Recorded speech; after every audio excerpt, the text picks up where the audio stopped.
আসসালামু আলাইকুম কমার্সের পোলাপান। অ্যাকাউন্টিং অ্যাকাউন্টিং অ্যাকাউন্টিং, মাই গড, তোমরা অ্যাকাউন্টিং যে পরিমাণে পড়ো, সায়েন্সের পোলাপান ওই পরিমাণে ফিজিক্সও পড়ে না।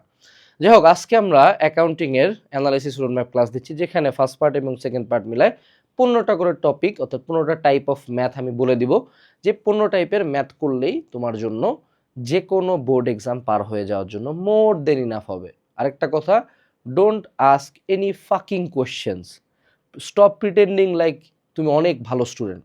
তোমাদের মধ্যে মেজরিটি স্টুডেন্ট যদি এই ভিডিওতে ক্লিক করে থাকো, আমি জানি তোমার খুব একটা কিছু পড়া হয় নাই এবং তুমি মেজরিটি ম্যাথ মিলাইতে পারো না, সবার অঙ্ক মিলে কিন্তু তোমার অঙ্ক মিলে না। তাই প্লিজ যাহা বলিতেছি তাহা করে যাও, প্র্যাকটিস করে যাও, ডোন্ট আস্ক কোয়েশ্চেন্স। এত লাস্টে এসে কোয়েশ্চেন আস্ক করার নাটকটা করিও না, ওকে? চলো আমরা শুরু করি। অধ্যায় 1, হিসাব বিজ্ঞানের পরিচিতি। হিসাবের সমীকরণ, হিসাব চিহ্নিতকরণ এবং শ্রেণীবিভাগ, লেনদেন চিহ্নিতকরণ। হিসাবের বইসমূহ। অধ্যায় 2, জাবেদা। জাবেদার খতিয়ান আর নগদান। জাবেদা নির্ণয় সুন্দর মতো শিখবা, জাবেদা নির্ণয়, খতিয়ান হিসাব তৈরি, ছকগুলো সঠিকভাবে প্রস্তুত, 3 ঘন্টা নগদান বই তৈরি। এখন দেখো, অ্যাকাউন্টিং হলো টোটালি ম্যাথ না, এটাকে আমি বলবো ম্যাথ টাইপ। ম্যাথ টাইপ মানে কি, তোমাকে জাস্ট সিম্পলি কিছু ছক প্রিপেয়ার করা জানার লাগে, ছক প্রিপেয়ার। এখন তুমি যেটা করতে পারো, তুমি চাইলে টেস্ট পেপার বা মেডিজ থেকে এই যে জাবেদা আসতেছে, জাবেদার কোন টাইপটা বা কোন ম্যাথটা সবচেয়ে বড় এবং সবচেয়ে বেশি বার আসছে, ওইটা নিজে হাতে লিখে করবা। অর্থাৎ আমি তোমাকে টপিক বলে দিচ্ছি, কিন্তু তুমি পরীক্ষার আগে একটাও ছক করে যাও নাই, তুমি পরীক্ষার আগে শুধু ওয়ান শট ব্যাক শট দেখতেছো, একটাও পারবা না পরীক্ষার হলে। সো ছকটাগুলা নিজের থেকে করে যাবে। এটা ডোন্ট কল দিস ম্যাথ, এটা একটা ইনসাল্ট। ম্যাথ ফাইন্যান্সের দিকে আছে, ঠিক আছে? সো এই ছকগুলা কোনটা যোগ হবে কোনটা বিয়োগ হবে, ছকের কোন সাইডে কি থাকবে, এটা নিজে করে যাইও বাবা, নাহলে দেখবা পরীক্ষার হলে যায় মিলে নাই। ওকে? এরপরে ব্যাংক সমন্বয় বিবরণী। ব্যাংক সমন্বয় বিবরণী প্রস্তুত। নগদান বইয়ের ব্যাংক সংক্রান্ত লেনদেনের জাবেদা। নগদান বই ও ব্যাংক বিবরণীর মধ্যে পার্থক্য। যে কোনো সময় পার্থক্য বা এখানে যদি কোনো ব্যাখ্যামূলক কোশ্চেন থাকে, পার্থক্য ট্রাই করবা। গ নাম্বারের জন্য 6টা পয়েন্ট লিখতে, ঘ নাম্বারের জন্য 8টা পয়েন্ট লিখতে, এবং যদি পয়েন্ট না লেখো প্যারা করে লিখলে গ নাম্বারে 3 প্যারা, ঘ নাম্বারে 4 প্যারা। রেওয়া মিল সংশোধিত দাখিলা, যে সমস্ত দফা অন্তর্ভুক্ত করা হয় না তা নির্ণয় করো। নগদান বইয়ের ব্যাংক সংক্রান্ত লেনদেনের জাবেদা। তোমার যদি এখানে ম্যাথ সিলেকশনে ঝামেলা হয়, আমি নর্মালি তোমাদের যে বোর্ড বইগুলো আছে, অ্যাকাউন্টিং ফার্স্ট পেপারে 2টা বই দেখি, সেকেন্ড পেপারে 2টা বই দেখি, এবং ম্যাথ এক একটা চ্যাপ্টার, ও বাবা 200-400 ম্যাথ দেওয়া আছে। তুমি যদি 200-400 ম্যাথ থেকে বাঁচতে চাও, তোমাকে ভালো সলিউশন দেই। এই যে এখানে যা আমরা দিচ্ছি সাজেশনগুলো আমরা দিচ্ছি হলো QnA business studies suggestion solution থেকে। এখানে তুমি এই টপিকগুলোর বাইরেও আরও বিস্তারিত 3 স্তরের টপিক পাবা, এবং এই টপিকগুলোর উপরে বিগত বছরের টেস্ট পেপার সবগুলো অ্যানালিসিস করে হাতে গোনা 1 থেকে 2টা করে ম্যাথ আমরা সলিউশন পার্টটাতে দিছি। তুমি সিম্পলি ওই ম্যাথগুলো নিজের হাতে লিখে করে যাও, ওই ছকগুলো নিজের হাতে তৈরি করা শিখে যাও, তুমি পরীক্ষার হলে যে কোনো কিছু পারে আসবা। ওকে? সো যারা এখনও বিজনেস স্টাডিজ সাজেশনটা অর্ডার দাও নাই, আমি জানি না তুমি কিসের ওয়েট করতেছো, পরীক্ষা কিন্তু চলে আসছে, আমি জানি তোমার পড়া হয় নাই, প্লিজ অর্ডার দাও। এরপরে চলে আসি আমরা হলো অধ্যায় 5, রক্ষণশীলতার নীতি ব্যাখ্যা করো, পূর্ণপ্রকাশ নীতি ব্যাখ্যা করো, চলমান প্রতিষ্ঠান ধারণা নীতি ব্যাখ্যা করো। যদি তোমার কমার্সে বা অ্যাকাউন্টিংয়ে পাশ করতে খুব পেইন হয়, ট্রাই করবা যে তুমি যদি এগুলা ছকমক না পারো, এগুলো অ্যাভয়েড করে ব্যাখ্যামূলক প্রশ্ন দেওয়ার জন্য। আর যদি তুমি ভালো স্টুডেন্ট হও, if you want bigger numbers, তাহলে ব্যাখ্যামূলক প্রশ্ন অ্যাভয়েড করে এই ছকমক বা ম্যাথ সংক্রান্ত ম্যাথগুলা বা প্রশ্নগুলোর অ্যান্সার করবা।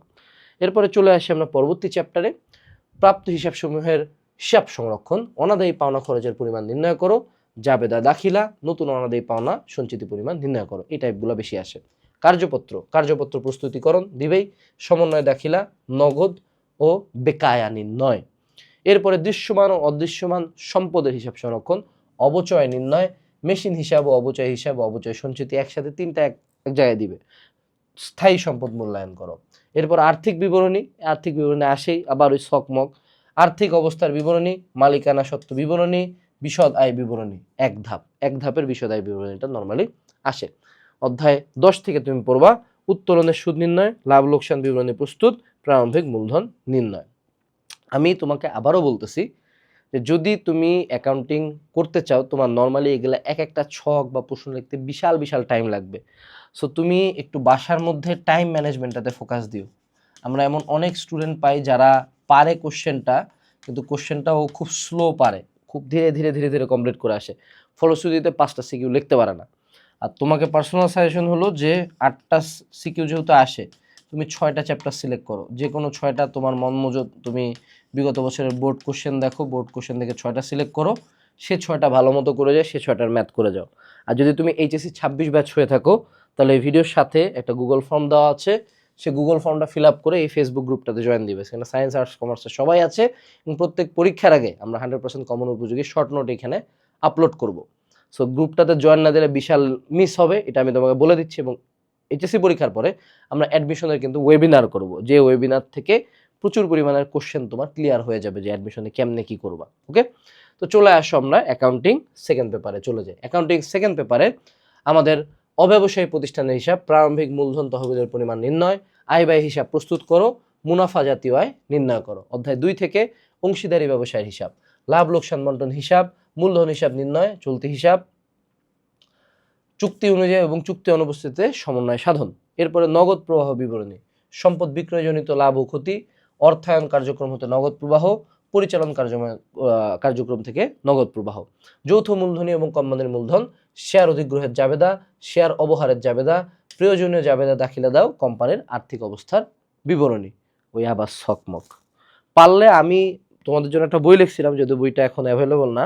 মানে আমি যেটা করতাম যে এই এত শখ, কুন্ডি যোগ কুন্ডি বিয়োগ, আমি প্রত্যেকটা টাইপ, যে টাইপগুলো আমি অ্যাকচুয়ালি অ্যান্সার করবো পরীক্ষার হলে, সেগুলো একটা ফুল প্রসেস নোট করতে পারো। What is process note? যে প্রথমে এই তথ্যগুলো একসাথে করো, তারপরে এগুলা যোগ দাও, তারপর ছক আট করো, ছকের মধ্যে এই কলাম অ্যাড করো, এই কলামেরগুলো যোগ হবে, এগুলা গুণ হবে, এগুলা ভাগ হবে। এইভাবে লিখলে তোমার মনে থাকবে বেশি। অধ্যায় 5 যৌথ মূলধনী কোম্পানির আর্থিক বিবরণী, আর্থিক অবস্থার বিবরণী, রক্ষিত আয় বিবরণী এবং মোট মুনাফা। এই দিয়ে তোমাদের হলো হিসাব বিজ্ঞান দ্বিতীয় পত্রের 5টা অধ্যায় চলে গেছে। ষষ্ঠ অধ্যায় থেকে আর্থিক বিবরণী বিশ্লেষণ, চলতি অনুপাত, মোট লাভ অনুপাত, ত্বরিত অনুপাত। অধ্যায় 7 থেকে উৎপাদন ব্যয় বিবরণ, উৎপাদন ব্যয় বিবরণী, বিক্রিত পণ্যের ব্যয় বিবরণী, বিশদায় বিবরণী। মজুত পণ্যের হিসাব রক্ষণ পদ্ধতি, ফিফো পদ্ধতিতে হিসাব বের করো, ভারযুক্ত গড় পদ্ধতিতে হিসাব করো, লিফো পদ্ধতিতে হিসাব বের করো। অধ্যায় 9 ব্যয় ও ব্যয়ের শ্রেণীবিভাগ, স্থায়ী ব্যয়, পরিবর্তনশীল ব্যয়, আধা পরিবর্তনশীল ব্যয় নির্ণয় করো।